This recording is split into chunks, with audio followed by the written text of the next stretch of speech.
Dios les bendiga a todos y cada uno de ustedes, amados hermanos. Y yo sé que muchos amigos a través de este medio es un privilegio, como lo he externado. Y bueno, queremos realmente estar tratando de lograr el tiempo.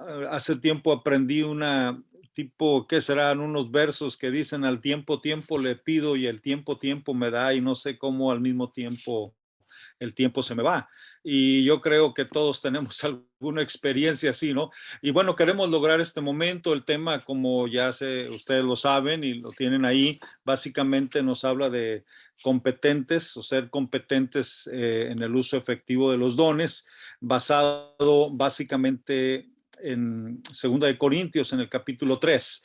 Voy a estar compartiendo quizás el PowerPoint, pero yo creo que puedo estar dialogando con los hermanos, viendo, ¿verdad? Se puede hacer así. Déjenme ponerlo de una vez para ir partiendo de esta. A ver. Sí, se alcanza a ver ahí, hermana Maribel, ¿verdad? Se alcanza a distinguir bien. Así es. Así es. Ok. Bueno, nada más para presentar básicamente eh, lo que tenemos ahí como competentes en el uso efectivo de los dones, y el verso 6, que es el texto, aunque yo puse ahí desde el verso 5, pero dice: el cual asimismo nos hizo ministros competentes de un nuevo pacto, no de la letra, sino del espíritu, porque la letra mata, mas el espíritu vivifica. Pensando en este tema, que realmente yo encuentro pues en cierta manera dos vertientes, ¿no? Que es hablando de ministros competentes y el área que viene siendo el usar, ¿verdad? Efectivamente los dones. Entonces, considerando esto, cuando el apóstol Pablo aborda el tema de los dones con la iglesia de Corinto, que se dirige a ellos, cuando les exhorta diciendo acerca de los dones: no quiero, hermanos, que ignoréis. Básicamente, esta ignorancia de la iglesia de Corinto en cuanto a los dones no era que estos estuvieran ausentes de la comunidad. La palabra del Señor ahí, por ejemplo, en 1 Corintios, que todos también quizás puedan ver, nos dice: de tal manera que nada os falta en ningún don, esperando la manifestación de nuestro Señor Jesucristo. Así que da a entender que realmente, y lo sabemos, que los dones operaban y se estaban manifestando dentro de esta comunidad cristiana. El problema no estaba en que los dones estuvieran ausentes, sino más bien en el uso indebido que se hacían de los dones. Y entonces, básicamente, yo creo que el apóstol Pablo utiliza pues claro, los capítulos 12 al 14, primeramente para corregir este asunto, aunque en un contexto más general abarca tanto la primera como la segunda epístola, donde está inserto el pasaje precisamente que estamos tomando como base. Y yo tengo una proposición, una propuesta aquí en cuanto a esta temática: que nuestra competencia en el ejercicio de los dones y el ministerio cristiano solo es posible en el contexto del nuevo pacto. Y lo presento así porque realmente el pasaje seleccionado cae dentro de ese contexto. Está hablando precisamente de este nuevo pacto, que aquí lo podemos ver, el pacto antiguo, que basado en estos versículos del capítulo 3, debería ser 2 Corintios, perdón, 3, 1 al 18, estaba basado, pues se le conoce como en tablas de piedra, acá tablas de carne, viendo el contraste nada más. El uno es de la letra, el otro es del espíritu. La letra mata, el espíritu vivifica. El pacto antiguo era un ministerio de muerte, en el nuevo pacto es un ministerio del espíritu, el ministerio de condenación, hablando del antiguo pacto, mientras que el ministerio de justificación es el nuevo pacto. Otra diferencia muy interesante es que el antiguo pacto fue con gloria, pero el nuevo pacto es con mayor gloria. En su momento hablaremos quizás algo de esto. Lo otro es que el antiguo pacto perece, mientras que el nuevo pacto permanece. Así que cuando nosotros vemos en sí que Pablo está tratando este asunto y que realmente lo señala dentro del contexto del nuevo pacto, creo que este nuevo pacto establece el fundamento para un ministerio competente y que tiene que ver con la persona del Espíritu Santo. Me llama mucho la atención que la palabra del Señor, por ejemplo, en el libro de Ezequiel, nos menciona cuando habla del nuevo pacto que vendrá, es el único que menciona la obra del Espíritu, que menciona hablando del nuevo pacto y que incluye la persona del Espíritu o habla del Espíritu, ¿verdad? Entonces, creo que ahí está una gran diferencia. Aunque en el antiguo pacto el Espíritu Santo estuvo obrando de una manera su influencia o temporalmente, en el nuevo pacto viene a ser de una manera permanente y de una manera, como dice un escritor, no es tanto la calidad lo que cambia, sino la cantidad que hace el cambio. Entonces, un ministerio competente, hablando del nuevo pacto, solo es posible dentro de este contexto. La persona del Espíritu Santo, que básicamente un escritor, Gordon Fee, llega a decir que no era solamente el asunto de esos cambios, pero un factor esencial en este punto es la presencia de Dios, que es representativo de la presencia de Dios otra vez en medio de su pueblo. Ustedes recuerdan, el tabernáculo se erigió precisamente para la morada de Dios. Después el templo que se construyó era esa la finalidad. Después encontramos cómo eso fue destruido, etcétera. Pero cuando hablamos del nuevo pacto, la Biblia nos presenta que somos templo del Espíritu Santo y que Dios mora en nosotros a través del Espíritu. Así que el punto central deja ver que esa competencia viene precisamente por la presencia de Dios a través de su Espíritu Santo, al hacernos templo de Él. Pero también el otro argumento que yo tengo en este punto es que el nuevo pacto establece el fundamento para la manifestación de los dones. Y esto tiene que ver también con el Espíritu Santo, pero específicamente con la obra del Espíritu Santo, que son dos vertientes que veremos en un momento, pero aquí lo enfatizo en cuanto al bautismo en el Espíritu Santo, que yo considero como la puerta de entrada de los dones, ¿verdad? Y finalmente, que creo que aún el nuevo pacto establece el fundamento para el uso efectivo de los dones, es por el rol que tiene el Espíritu Santo, el rol del Espíritu Santo. Alguien dijo una vez que él no solo es residente, sino presidente también, dando a entender que él es el que tiene el control de esta situación. Así que es en esa perspectiva que lo quisiera presentar y yo quisiera desarrollar este primer aspecto que habla del fundamento de un ministerio competente como es la persona del Espíritu Santo. Y aquí me permito presentar quizás la otra, perdón, antes de esto.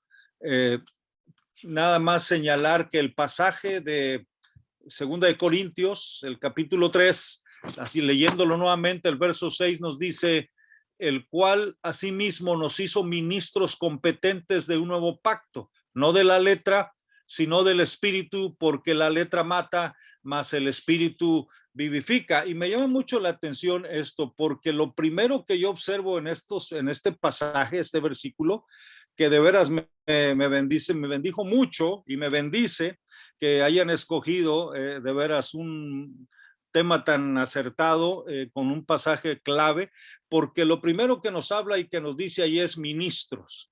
Se nos hizo ministros y esto para mí tiene que ver con un cambio de paradigma, un modelo, ¿verdad? Así que hay un cambio que se da y que básicamente tiene que ver con lo que se ha llamado, lo vamos a analizar ahorita, con el sacerdocio universal de los creyentes. Así que lo primero que observo es que este nuevo pacto a través del Espíritu Santo viene y nos hace ministros, pero también nos presenta, y por eso puse aquí el aspecto de paradigma, como una definición o importancia que sé que todos conocen, pero es bueno tener un reflejo aquí, un modelo, un marco de referencia, un mapa para ver, entender y explicar determinados aspectos de la realidad que aceptamos sin cuestionar y en base a los cuales tomamos decisiones para enfrentar las circunstancias que nos rodean. Una manera de explicar también los paradigmas es los moldes que a veces se utilizan en diferentes áreas para una cuestión seriada, pero yo encuentro entonces que este pasaje nos habla de un cambio de paradigma y en este cambio de paradigma nos presenta como ministros o el sacerdocio de los creyentes, que básicamente se ha atribuido a la reforma del siglo XVI, reforma protestante, aunque muchos dicen que de mucho atrás viene esto, pero que se acrecentó ahí y que básicamente señala dos aspectos muy importantes cuando nosotros lo vemos. Una es que es el acercarse a Dios, es una forma que realmente tenemos ahora un privilegio y una bendición. La Biblia nos dice, acerquémonos pues confiadamente al trono de la gracia de Dios para encontrar el oportuno socorro. Y un aspecto muy resaltante ahí es que en el antiguo pacto, recuerden que la gloria era con gloria y aún Moisés tuvo que cubrir su rostro, pero aún esa gloria fue decreciendo, porque Moisés no siempre usó el velo, fue decreciendo. Aparte de eso, la gente huyó ante ver aquel reflector de la gloria de Dios en el rostro de un humano, en el rostro de Moisés. Así que en el caso del nuevo pacto, no solamente no huimos, sino que somos invitados a acercarnos al mismo trono de la gracia de Dios, el trono de Dios.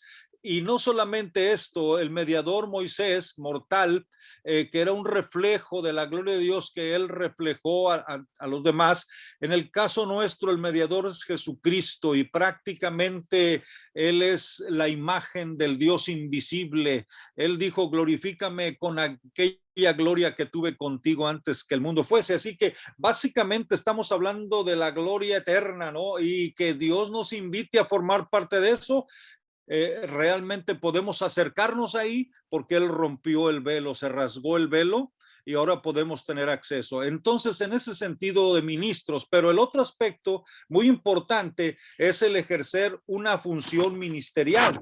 Hay una parte que yo escribí ahí en las notas que habla, me gustó mucho lo que Orlando Costas, que ya partió a la presencia del Señor, este teólogo, el misionólogo también, él dice, en primer lugar, quiere decir que cada cristiano, en virtud del sacrificio vicario de Jesucristo sobre la cruz, puede acercarse a Dios personalmente sin mediación de ninguna otra persona. En segundo lugar, quiere decir que por cuanto cada creyente es miembro del cuerpo de Cristo, tiene una función, un ministerio, una misión particular que ejecutar.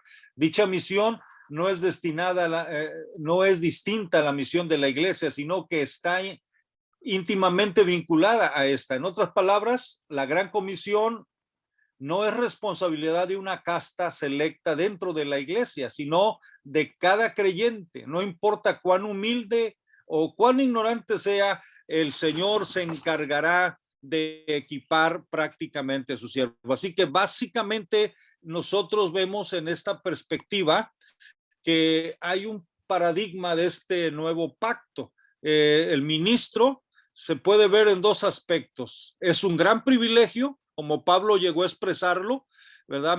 Me tuvo por fiel poniéndome en el ministerio. Lo veía siempre. Pablo se sintió cautivado que Dios le haya dado ese gran privilegio. En realidad tiene un gran significado. ¿Por qué? Porque realmente Dios no se sacó la lotería con ninguno de nosotros. Él nos honró a nosotros dándonos un privilegio para poder realmente servirle. Pero el otro aspecto es la gran responsabilidad que esto implica. También Pablo lo llegó a decir, Si predico el evangelio o anuncio el evangelio, no tengo de qué gloriarme, porque me es impuesta necesidad y ay de mí si yo no anuncio el evangelio. Así que básicamente esto nos lleva y nos presenta que Pablo hace una pregunta, lo lleva a hacer una pregunta que realmente está en el pasaje que hemos visto. Por ejemplo, en 2 Corintios 2:16, él dice, y para estas cosas, ¿quién es suficiente? Y él mismo responde, es una pregunta retórica, él tiene la respuesta. Cuando él llega a decir, ¿verdad? No que seamos competentes por nosotros mismos para pensar algo como de nosotros mismos, sino que nuestra competencia proviene de Dios, el cual asimismo nos hizo ministros competentes de un nuevo pacto, no de la letra, sino del espíritu, porque la letra mata, mas el espíritu vivifica o da vida. Así que es ante esta circunstancia o esta exclamación en forma esencial que nosotros podemos encontrar la competencia que Dios nos da y nos hizo ministros competentes. Y básicamente la palabra o el competente, tomando algunas frases de algunos diccionarios, nos transmite el sentido de capacidad para el desarrollo de algo, ¿verdad? En su uso bíblico, en una forma adjetival o en su forma adjetiva, Vine nos lo describe de esta manera y dice que es competente, lo traduce él, según 2 Corintios 3:5, según la versión 60. También en otras versiones se dice suficiente, como la Nueva Biblia de las Américas y la Reina Valera antigua. En su uso verbal detalla también este término, pero nos habla de la acción de Dios que nos hace suficientes, que nos hace aptos, que nos hace competentes, según lo que se expresa en el texto base de 2 Corintios 3:6, y se traduce como nos hizo competentes o nos hizo suficientes, ¿verdad? Colosenses llega a hablar y nos dice que nos hizo aptos. Así que estamos hablando de una competencia en el que Dios se encarga de ese trabajo. Me hace pensar en el Antiguo Testamento, en la consagración de los sacerdotes, que básicamente estas personas eran ordinarias y ellos necesitaron ser llamados. También era como personas, ellos necesitaron ser lavados como pecadores, y como personas inadecuadas necesitaron ser equipados, como personas no calificadas, ellos necesitaron ser ungidos. Como personas comunes, ellos necesitaron ser consagrados. Como personas sin experiencia, ellos necesitaron ser moldeados. Así que básicamente encontramos cómo Dios, aún en el Antiguo Testamento, intervino para aquellos que le ministrarían o a los sacerdotes que él llamó. Pero una gran diferencia en este cambio de paradigma es que ahora todos los creyentes y cada uno de los creyentes es llamado ministro en el contexto del nuevo pacto. Así que en este aspecto nos deja ver una manera muy especial que Dios ha dotado su iglesia con el don del Espíritu Santo. Básicamente en ello está la capacidad o el fundamento. Dios ha dotado su iglesia a través del Espíritu Santo, no solamente, dice un escritor, como una influencia, sino el Espíritu como persona divina, incluido en la promesa del nuevo pacto. Y llama la atención que aún en el Antiguo Testamento ver al Espíritu Santo obrar nos deja ver el caudal, el potencial. Y un aspecto que llamó su atención es, por ejemplo, en el Valle de los Huesos Secos, cómo es que al final, por obra del Espíritu, termina siendo un ejército grande en extremo, de un valle de huesos secos a un ejército grande en extremo. Nos deja ver entonces que nuestra competencia no viene de acuerdo a nuestra experiencia, nuestra capacidad intelectual, nuestra preparación, que no descartamos todo esto, pero en esencia es por la obra misma del Espíritu Santo. Puedo decir entonces que el fundamento aquí, ¿verdad?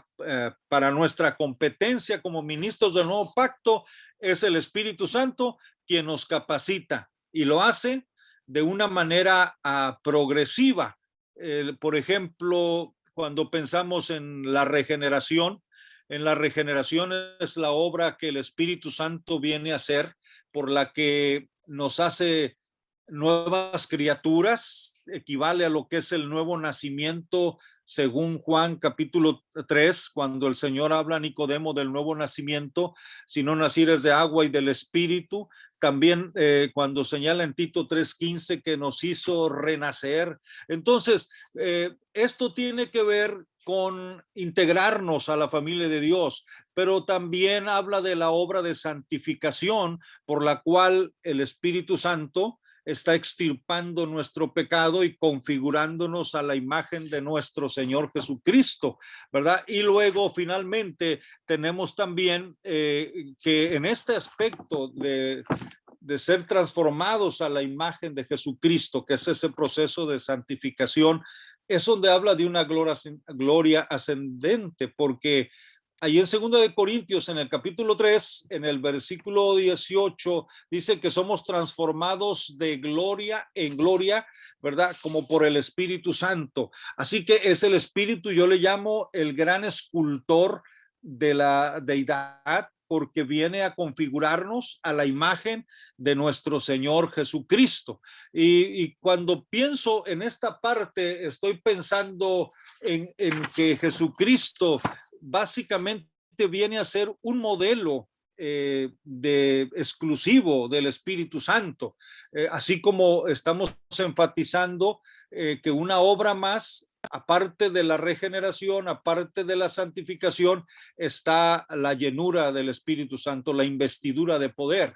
Y Jesús se puede decir que es nuestro modelo en ese aspecto. ¿Por qué? Porque básicamente toda su vida fue una vida bajo el completo control del Espíritu Santo.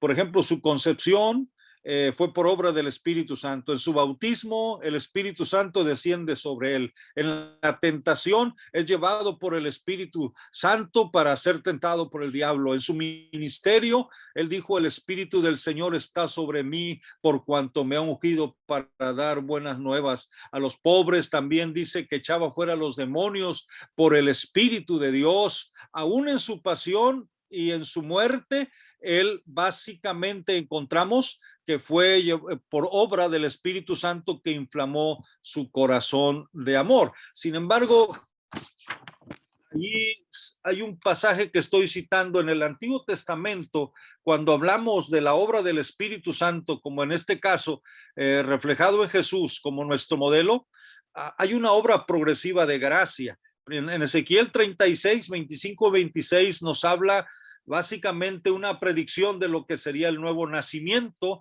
y que se llega a mencionar, como ya dijimos, en Juan 3, 5 y al 8 y Tito 3, 5, pero también Joel, que es una profecía que difiere considerablemente de lo que menciona Ezequiel, y que tiene que hablar de ese dramático derramamiento del Espíritu Santo, ¿verdad? Y que prácticamente no es una obra, son obras diferentes, pero que no son obras que ocurrieron en distintos tiempos históricos. Podemos decirlo, dos aspectos de una misma promesa que nosotros podemos ver. Es esa plenitud que el derramamiento del Espíritu Santo viene a traer. Así que cuando vemos en todos estos aspectos, vemos que Jesús viene a ser nuestro modelo de un ministerio competente y por la obra del Espíritu Santo, y que viene a ser nuestro ejemplo. Digo yo siempre, Jesús nunca dejó de ser Dios, pero en su humanidad, él como Dios no necesitaba ser ungido, pero en su humanidad él fue ungido para poder llevar a cabo la labor que Dios le había encomendado. Después él encomienda a sus discípulos. Básicamente él modeló la obra del Espíritu en su vida. Hay un pasaje, por ejemplo, cuando él les habla del Paracleto y les llega a decir que vosotros le conocéis, ¿verdad? Entonces, porque mora con vosotros y estará en vosotros, hablando de que un día estaría internamente en el corazón de ellos. Y él dijo, y las obras que yo hago, vosotros también las haréis, y aún mayores que estas haréis, porque yo voy al Padre. Y es ahí donde Jesús, en una manera tan poderosa, él manifestó la obra de Dios, la manifestación de los dones, y que a eso se refería, las obras que él hacía también las harían sus seguidores. Por eso creo que el fundamento para la manifestación de los dones está en una vida llena del Espíritu Santo, porque nuestro modelo Jesús básicamente lo presentó de esa manera. El bautismo, si lo pudiéramos ver desde una perspectiva pentecostal, dice, estoy hablando de una declaración de fe de las asambleas de Dios, que dice que todos los creyentes tienen derecho a y debieran esperar y buscar fervientemente la promesa del Padre, el bautismo en el Espíritu Santo y fuego, según el mandamiento de nuestro Señor Jesucristo. Esta era la experiencia normal de todos en la iglesia cristiana primitiva. Con ella viene la investidura del poder para la vida y el servicio, el otorgamiento de los dones y su uso en la obra del ministerio. También sigue diciendo que esta experiencia es distinta y posterior a la experiencia del nuevo nacimiento, como lo hemos mencionado y como se declara en Ezequiel 36 y versículo 25, 26 y Joel 2, 28 y 29, que está la distinción, ¿verdad? Con el bautismo del Espíritu Santo vienen experiencias tales como la plenitud rebosante del Espíritu, una reverencia más profunda a Dios, una consagración más intensa a Dios y dedicación a su obra, y también un amor más activo por Cristo, por su palabra y por los perdidos. Ahora, esto es una declaración de las verdades fundamentales, pero quiero decirles que me llama la atención que básicamente Jesús insiste en este mandato, porque si ustedes observan en el capítulo 24 de Lucas, por allá al verso 49 y Hechos 1:4, él les dice, no se vayan de Jerusalén, esperen la promesa. Es muy interesante que por 3 años y 6 meses, o 6 y medio, vamos a decir aproximadamente, ellos anduvieron con Jesús. Él les enseñó las cosas del reino, les enseñó la perspectiva del cielo mismo, y a los 3 años y medio, al enviarlos a la misión, les dice que todavía no están listos, que tienen que ser investidos. Y hay una razón para eso, porque el Espíritu Santo es el que viene a hacer real la vida de Jesucristo en la vida de los creyentes. Sin el Espíritu Santo, realmente la vida de Jesucristo sería una historia nada más para nosotros. La muerte y la resurrección no tendrían una vivencia para nosotros, pero quien hace real la vida, la muerte y la resurrección de Jesús es la obra del Espíritu Santo. Lo mismo es, las obras que Jesús realizó solamente pueden ser realizadas porque el Espíritu Santo, el Paracleto que Jesús prometió, es que viene a realizar esta vivencia en nuestro corazón. Y esto básicamente es esencial. Así que cuando vemos todo esto, o lo podemos considerar, debiéramos tomar en cuenta que en forma esencial, sin la obra del Espíritu Santo, sin el bautismo en el Espíritu Santo, no habría un funcionamiento, o diríamos quizás un funcionamiento efectivo de los dones. Alguien me hizo una vez una pregunta diciéndome, ¿puede una persona, por ejemplo, como Billy Graham, dice, Billy Graham hablaba no de la llenura del Espíritu Santo, a lo menos como lo ve un pentecostés, a la luz de la palabra de Dios? Él no creía así, aunque escribió un libro muy tremendo sobre el Espíritu Santo. En esa parte él no acepta la llenura de esa perspectiva que nosotros lo vemos. Lo que yo le contesté fue, bueno, en realidad no puedo responder por qué él fue usado tremendamente como un evangelista, etcétera. Pero lo que yo quiero decirles es que la base nuestra no está en la experiencia de otros cristianos, sino en la palabra de Dios. No podemos basarnos en la experiencia de otros. Somos llamados a creer la palabra. Dios se encargará, si Él quiere, de responder, o un día entenderemos esta situación. Pero lo importante es saber que la obra del Espíritu Santo es una obra de transformación en el nuevo nacimiento, pero no es lo único que Él realiza.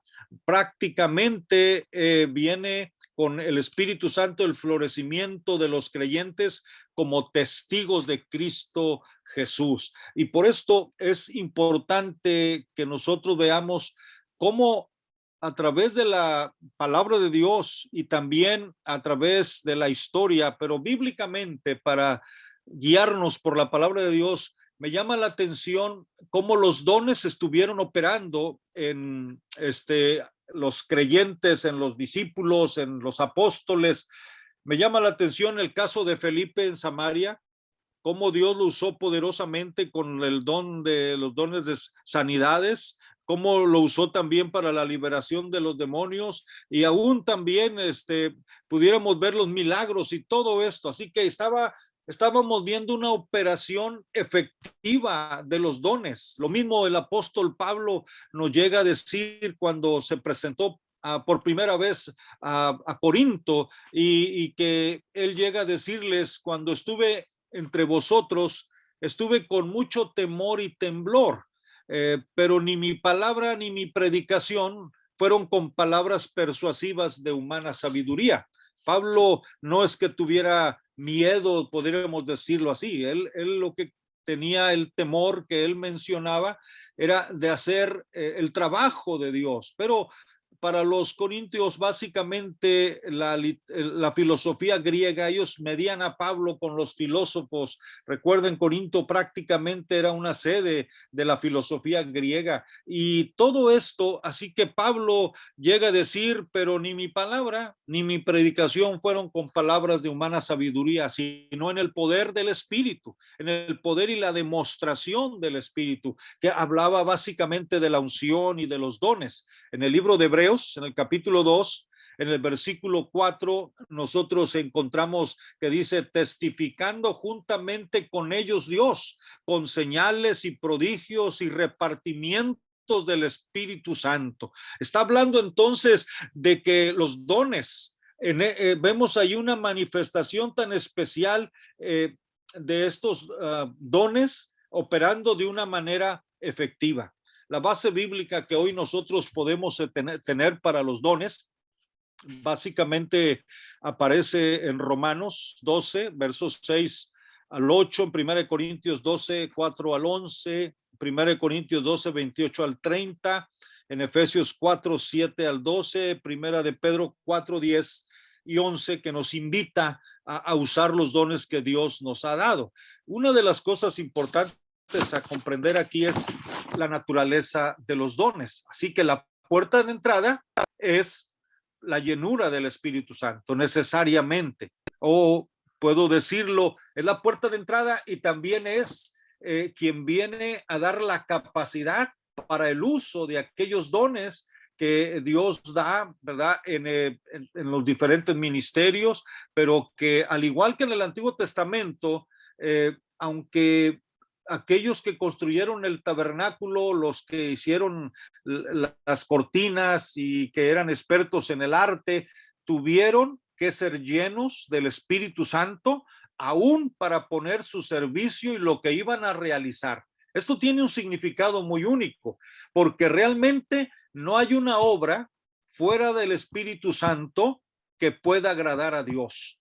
Por más intelectual, por más conocedor, erudito que la persona pueda ser en cualquier arte, en cualquier conocimiento, jamás será aceptada para la gloria de Dios si no es tocada, cambiada, revestida por el poder del Espíritu Santo. Así que básicamente tenemos, y hay cuando menos unas 4 palabras que que aparecen o que usted también las puede ver en sus notas, pero una de ellas, por ejemplo, habla de espirituales. Cuando hablamos de los dones en Primera de Corintios 12:1, y esa palabra espirituales en sí lo que quiere decir que son cosas del espíritu. Aunque la palabra dones no aparece en ese verso según los especialistas en lo que es la crítica textual, pero se puede sacar en conclusión basado también en otros pasajes, entre ellos 1 Corintios 14:1, que ahí usa la palabra dones, pero que son cosas pertenecientes al espíritu o cosas espirituales. También pudiéramos usar la palabra carisma, que la utiliza Pablo, es una de las palabras que más utiliza referente a los dones, y la palabra carisma, que básicamente en singular nos viene a traducir como gracia, beneficio, favor, don, y que está relacionada también con un verbo que prácticamente transmite la idea de conceder como un favor o recibir sin ningún mérito. Esto entonces nos deja ver los dones simplemente como manifestaciones de la gracia de Dios. No son ganados como premios, no son ganados por nuestra espiritualidad, aunque tendría su lugar muy especial. Otra palabra es dorea, que básicamente significa regalo o don o presente, y que es aplicado al Espíritu Santo cuando dice recibiréis el don del Espíritu Santo, o también habla de los creyentes en el libro de Hebreos cuando dice que gustaron el don celestial, que tiene que ver con el Espíritu Santo, y que también se aplica a Jesucristo, ¿verdad? Que nos dio su don inefable. Y luego finalmente la palabra dómata, que se aplica pues a un presente gratuito, un regalo, ¿verdad? Y que se puede aplicar a los dones ministeriales que el Señor viene pues a darnos según Efesios 4, el Señor Jesucristo. Es interesante que esa cita Pablo la está tomando del Salmo 68:18, donde habla a Dios como que reclama diríamos así, los tributos de los cautivos o de aquellos que han sido conquistados. Pero en el caso de el pensamiento de Pablo, lo presenta como el padre que da dones a sus hijos. Entonces, tomando esto en consideración, pudiéramos señalar y ver lo siguiente como un aspecto más dentro de esta característica, y es que también los dones lo podemos ver en el uso. Creo yo que tiene que ver el control del Espíritu Santo para la realización de estos dones. Sin ello no pudiera llevarse a cabo ese control o esa dirección. Y es donde quiero hablar aquí de qué manera es que esos dones, aparte de lo que hemos hablado, tiene que ver o puede ser también como pudiéramos mencionar el uso efectivo de estos dones. Bueno, yo tengo una definición que me llama la atención, resumiendo lo que se mencionan con las palabras, y yo defino los dones como manifestaciones sobrenaturales y soberanas del Espíritu Santo, encarnadas en el contexto del cuerpo de Cristo, según la gracia de Dios, para satisfacer las necesidades más apremiantes en el proceso de edificación. Y lo vuelvo a señalar, lo tienen ahí en sus notas, pero ahí señala varias cosas. Lo primero que dice es que son manifestaciones del Espíritu. Y cuando hablamos de las manifestaciones del Espíritu, estamos señalando, y voy a presentar aquí, perdonen tantito que me adelante aquí, es que ¿qué manifiestan estos dones? Pues manifiestan a Cristo. Realmente hacen a través de la evangelización, a través de las obras, a través del cambio que produce, manifiestan la unidad del cuerpo de Cristo, porque dice que en la diversidad hay básicamente unidad.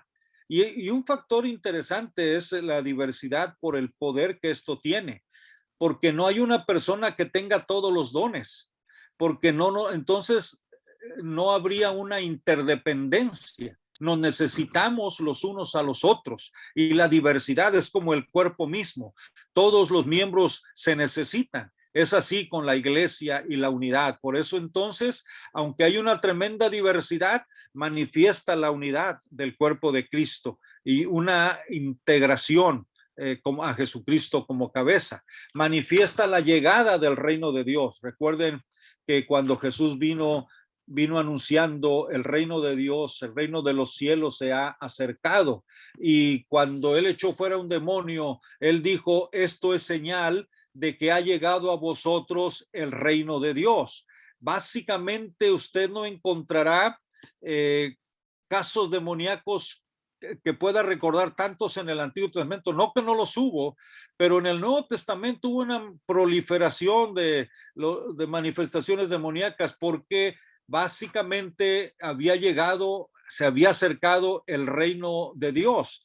Y el reino de Dios habla del gobierno y el control. Aún el mismo Satanás, que nos dice la Escritura, ¿cómo puedes saquear la casa del hombre fuerte si primero no le atas? Así que esencialmente estamos diciendo que el hombre fuerte fue vencido y fue derrotado, y los dones son una manifestación de eso. También manifiestan sobre todo la presencia del Espíritu. Otra característica es que estas manifestaciones son de carácter sobrenatural, no son talentos y van más allá de la capacidad humana, ¿verdad? También estas manifestaciones operan bajo la soberanía del Espíritu Santo, repartiendo como Él quiere. Estas manifestaciones tienen como fuente la gracia de Dios. Estas manifestaciones operan en el contexto del cuerpo de Cristo, y las manifestaciones tienen como finalidad la satisfacción de las necesidades más apremiantes de la iglesia en el proceso de edificación. Así que cuando vemos estas características de los dones, nosotros podemos señalar y decir que la iglesia está en construcción, todavía está en un proceso. Muchos que se llaman cesacionistas no consideran más que estos dones tengan lugar, que los dones han cesado supuestamente porque el canon ya se cerró, pero la iglesia todavía está en construcción y está en formación.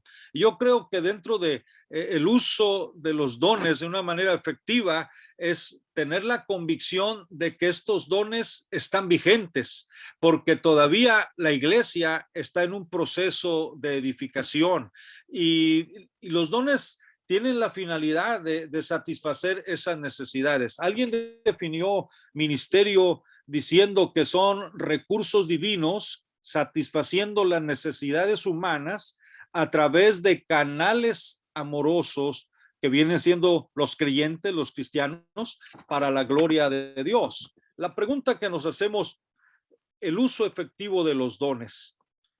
Cuando decimos efectivo, en primer término, el primer significado que se aplica es cosa particularmente, medio o remedio que produce efecto. Efectivo es también sinónimo de eficaz, lo cual se aplica a las cosas que producen el efecto o que prácticamente nos llegan a decir que presentan los resultados de los dones. Y entonces básicamente nos está diciendo o nos está señalando que tiene que ver que los dones existen por dos razones. Una, para la edificación del cuerpo de Cristo, y la otra para la gloria de Dios. Pero aquí hay un aspecto como un cambio de paradigma que quisiera recalcar, y es que la iglesia, lo presento aquí, de Corinto, una de las cosas primeras es ver el uso inefectivo. Para poder nosotros usar los dones efectivamente, el uso efectivo como lo presenta aquí, que cumplan su función, una de las cosas que tenemos que aprender desde la perspectiva paulina es ver cuál era el uso inefectivo que estaban haciendo la iglesia de Corinto en cuanto a los dones. Bueno, aquí tenemos varios basados en el pensamiento mismo de Pablo. Primero, la euforia o el emocionalismo. Y un aspecto muy importante que nosotros podemos ver ahí es que viniendo de un trasfondo así, emocional, si usted se fija que en esta primera parte de Corintios, en el 12, nos dice que éramos antes llevados, dice, eran llevados por los ídolos mudos, etcétera, pero luego dice, y nadie, ¿verdad? Por el Espíritu jamás puede llamar a Jesús anatema, ni tampoco puede llamar a Jesús Señor, si no fuere por el Espíritu. Así que uno de los problemas es la euforia o el emocionalismo. El emocionalismo es que no tiene una base por la cual emocionarse. La emoción es parte de nuestra personalidad y es totalmente agradable y que honra a Dios cuando se manifiesta, cuando hay una base para ello. Decía una vez alguien, ¿por qué no se emocionan? Le decía un predicador a la congregación, si ustedes antes iban a un partido y gritaban gol y todos se emocionaban, y simplemente la gente decía, pero es que aquí no vemos el gol. O sea, aún eso era una razón para emocionarse. Para nosotros, la euforia, la emoción tiene que ser en un fundamento. Nosotros, por ejemplo, en cada culto celebramos la presencia de Dios, pero estamos celebrando su victoria. Estamos celebrando la resurrección de nuestro Señor Jesucristo. Así que estamos hablando de que la iglesia de Corinto realmente no había un fundamento. Ellos se habían engolosinado simplemente y habían caído en una psicosis emocional. También su inmadurez. En 1 Corintios 3:1, Pablo llega a decir, no pude hablaros como a espirituales, sino como a carnales, como a niños en Cristo. Os di a beber leche, ¿verdad? Y no un manjar sólido. También su incompatibilidad entre los dones y el fruto del Espíritu. Está Pablo diciendo, yo os muestro un camino más excelente, porque los dones sin la operación del amor, realmente los dones llegan a ser vacíos, aunque debe haber una relación, porque aún el amor requiere también de los dones. Finalmente presentaré una gráfica de esto, pero hay una relación en el uso de los dones que debe haber entre los dones, las manifestaciones del Espíritu y el fruto del Espíritu. El abuso o ensalzamiento de algunos de los dones. También tenemos la carnalidad evidente en su sectarismo, en su rivalidad y su orgullo, o pensar que por el hablar en lenguas hermano, y todo solo esto, nos quedan 5 minutos. Sí, entonces básicamente encontramos esa problemática, su mundanalidad, su tolerancia a la inmoralidad, todo esto, pero lo que yo quiero dejar claro finalmente es esta parte que me gustaría, mire, la relación que puede haber, lo presento todo, la iglesia equilibrada o balanceada, según un autor, dice que el fruto y los dones y los ministerios deben ser un equilibrio. El fruto sin los dones lleva a la ineficacia. Los dones sin el fruto llevan al desorden y la confusión. Los ministerios sin los dones y el fruto llevan a la ineficacia y la tiranía. Entonces, el carácter nos habla de nuestra identificación, o los dones nos habla del carácter de Cristo, nuestra identificación con Cristo. El oficio en cuanto al servicio y la continuidad de la obra de Cristo a través de los dones. Así que fundamentalmente lo que quisiera dejar claro es uno de los aspectos que Pablo recalca mucho allí en 1 Corintios 12, es el señorío de Cristo. Cuando presentamos el señorío de Cristo, y que lo presento también ahí en las notas, dice Gordon Fee que una comunidad de fe verdaderamente carismática, es decir, una comunidad que cree y practica los dones espirituales, no estará centrada en el Espíritu Santo, sino en Cristo. Será una iglesia cristocéntrica. Y esto concuerda mucho con la tarea del Espíritu Santo, porque el Espíritu Santo ni siquiera viene en su propio nombre, viene en el nombre de Cristo, en el nombre, no es enviado por el Padre y por el Hijo. Ni siquiera está reclamando gloria para sí, viene para glorificar a Cristo. Dice, tomará de lo mío y os lo hará saber, él me glorificará. Así que el Espíritu, así como Jesucristo fue el siervo del Señor, se movió a donde el Espíritu le dirigió, ahora es el Espíritu que toma control. Y los dones, para que sean efectivos, necesitan funcionar bajo el señorío de Jesucristo, que solo el Espíritu Santo puede operar.